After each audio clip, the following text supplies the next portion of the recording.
مخبتین کون لوگ ہیں اور ان کی کیا خصوصیات ہیں، یہ جاننے کے لیے ہم سورہ حج کی آیت نمبر 34 اور 35 کا سہارا لیتے ہیں۔ سورہ حج کی آیت نمبر 34 میں خداوند متعال مخبتین کو بشارت دے رہا ہے اور آیت نمبر 35 میں مخبتین کی خصوصیات بیان کر رہا ہے۔ آیت نمبر 34 کے آخر میں خداوند متعال ارشاد کرتا ہے وَبَشِّرِ الْمُخْبِتِينَ، یعنی متواضع لوگوں کو بشارت دے دو۔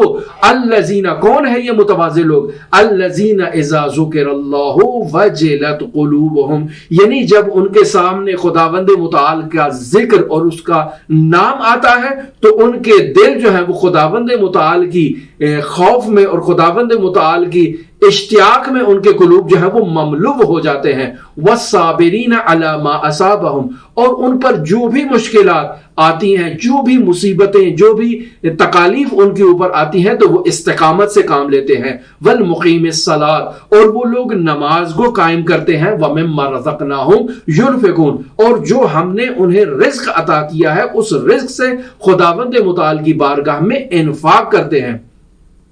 اگر کوئی مخبت ان 4 خصوصیات کا حامل ہو جائے پس مخبتین یعنی پروردگار کے حضور دن رات اس کا ذکر کرنے والے، ان 4 خصوصیات کے حامل افراد کو مخبتین کہا جاتا ہے۔ پس اس دعا میں ہم خداوند متعال سے یہ دعا کر رہے ہیں وَشْرَحْ فِيهِ صَدْرِي بِإِنَابَةِ الْمُخْبِتِينَ، ہمارے دل کو کشادہ کر دے، ہمارے دل کو وسیع کر دے، یعنی ہم غیر سے منقطع ہو کر تیری بارگاہ میں پیش ہو جائیں بے انابت المخبتین، یعنی تیری ذات میں خالص ہو کر، تیری رغبت میں اور تیرے ذکر میں اور تیرے اشتیاق میں ہم تیری ذات کی طرف ایسے مائل ہو جائیں